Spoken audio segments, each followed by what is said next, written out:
Bonjour à toutes et à tous. Aujourd'hui, on va parler de la courbe de Frank Starling, qui est une loi de physio cardiovasculaire de base et super importante que vous utilisez tous les jours en réanimation et au bloc opératoire.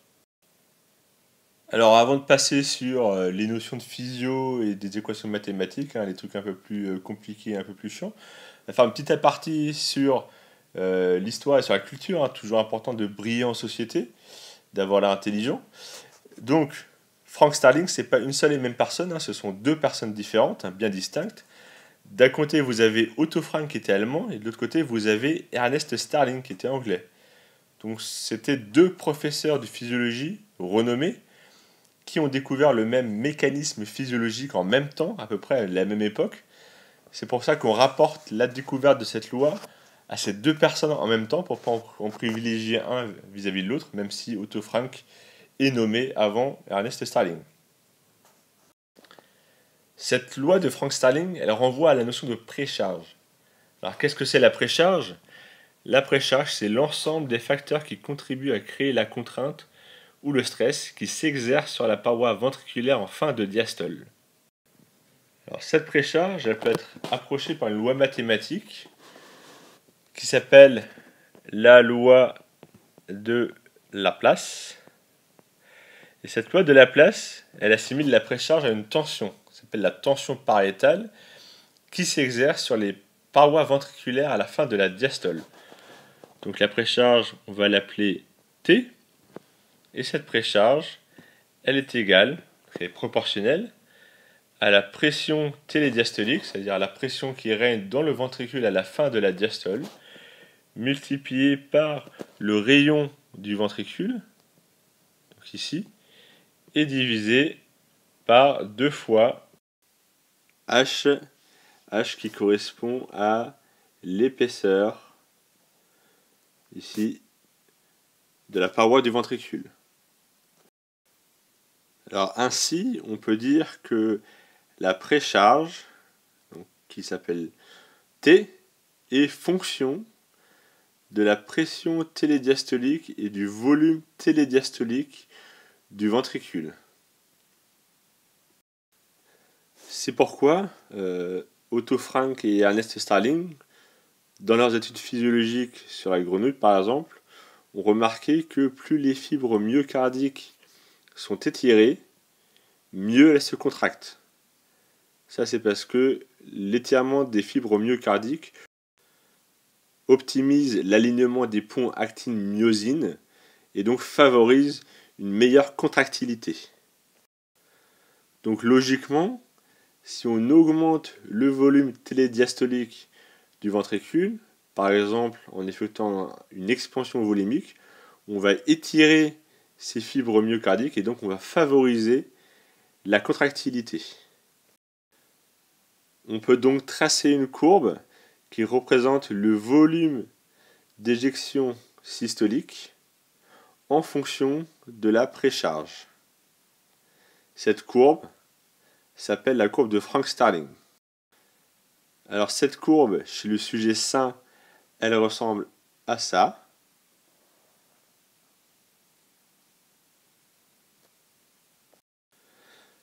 On va alors pouvoir l'étudier pour comprendre l'intérêt d'un remplissage vasculaire ou à l'inverse, l'intérêt de ne pas remplir le patient. Alors imaginons la situation 1.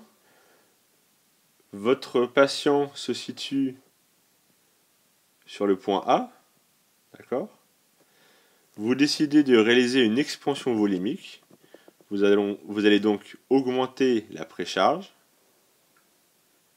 Voilà. Et vous allez atteindre un nouveau point, qui va être le point B. Donc vous voyez que vous avez augmenté votre volume d'éjection systolique. Vous êtes passé du point A au point B. Et donc votre volume d'éjection a augmenté.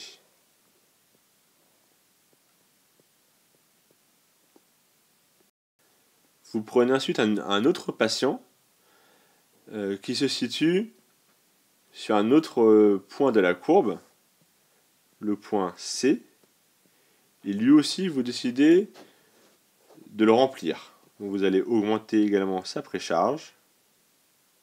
Et vous allez atteindre un nouveau point. On va l'appeler le point D. Là en revanche, vous voyez que malgré l'augmentation de la précharge, vous avez très peu augmenté le volume d'éjection systolique.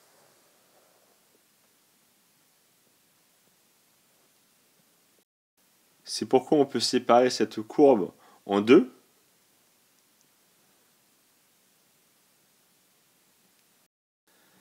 Alors la partie gauche correspond à la zone de précharge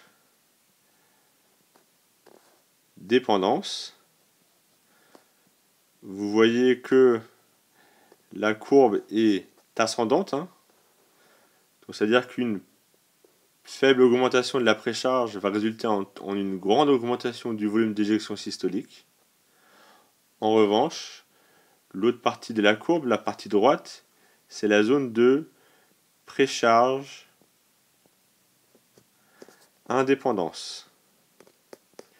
C'est-à-dire que vous voyez que la partie droite de la courbe, on atteint une zone de plateau. Et cette zone de plateau, malgré le fait d'augmenter la précharge, vous allez peu augmenter le volume d'éjection systolique, voire pas du tout. Et si on continuait cette courbe un peu plus vers la droite, on verrait que probablement le volume d'éjection systolique diminue un peu. Alors la courbe que vous venez de voir correspond à celle d'un cœur sain. En revanche, celle d'un patient insuffisant cardiaque est beaucoup plus aplatie.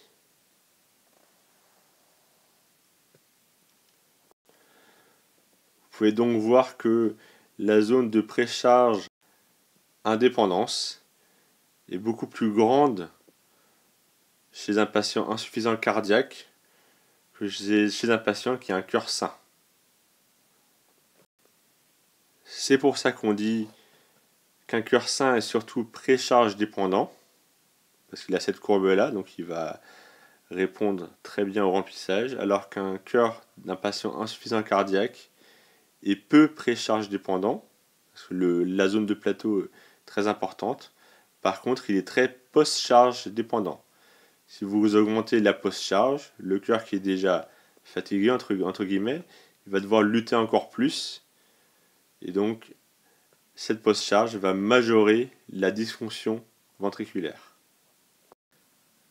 Alors maintenant que vous avez compris la relation de Frank Starling, vous allez voir qu'on peut l'appliquer tous les jours au bloc opératoire et en réanimation, notamment lorsqu'on fait du monitorage hémodynamique avancé.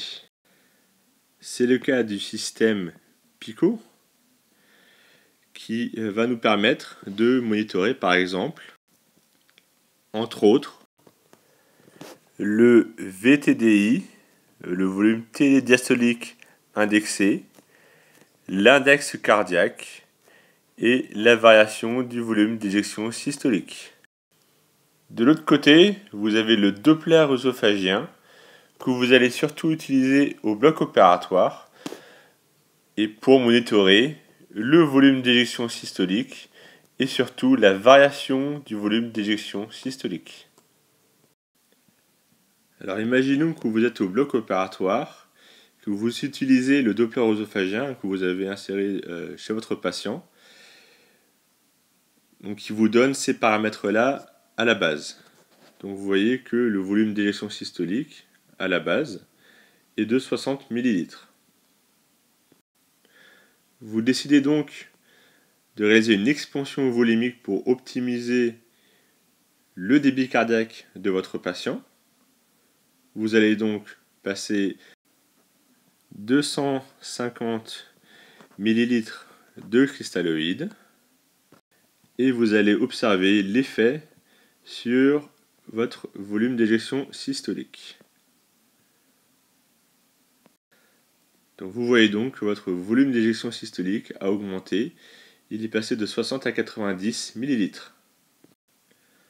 Vous êtes donc en zone de précharge dépendance, où une augmentation de la précharge a permis d'augmenter le volume d'éjection de manière significative.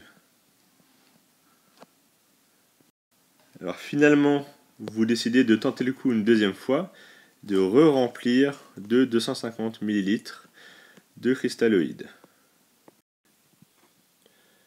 Vous allez donc observer la variation de votre volume d'éjection systolique. Et vous voyez que malgré un remplissage de 250 ml, le volume d'éjection systolique n'a pas bougé. Vous êtes donc en zone de précharge indépendance où une augmentation de la précharge ne modifie que très peu le volume d'éjection systolique, voire pas du tout. Il n'est donc pas nécessaire, voire délétère, de remplir votre patient. Alors voilà, c'est la fin de cette vidéo. Si vous voulez avoir plus d'informations sur la courbe de Frank Starling, ou si vous voulez lire d'autres articles ou d'autres cours sur l'anesthésie et la réanimation, allez sur mon site legazier.com. À bientôt.